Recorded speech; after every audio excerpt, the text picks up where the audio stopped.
Sa pagkakataon na ito, ang LRT Line 2 ang kauna-unahang rail line sa bansa na may kumpletong AED equipment sa mga tren at istasyon. Narito ang detalye sa aking report. Tiniyak ng Light Rail Transit Authority o LRTA na dumaan sa masusing pagsasanay ang kanilang mga tauhan na nakatalaga sa bawat istasyon ng tren para umalalay sa mga pasaherong mangangailangan ng pagsaklolo sa mga hindi inaasahang pangyayari at medical emergencies.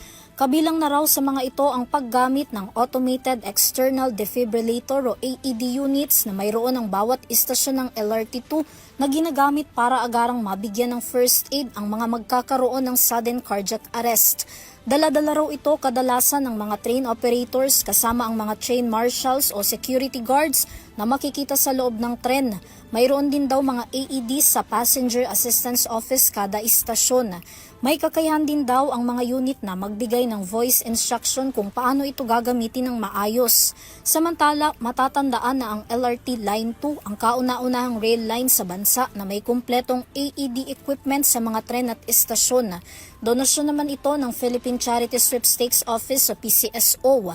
Magugunita rin na nagkaroon ng simulation exercise ang mga trained response personnel ng LRT Line 2. Para sa EuroTV News, Vanessa Cleofas, sumasaludo sa bawat Pilipino.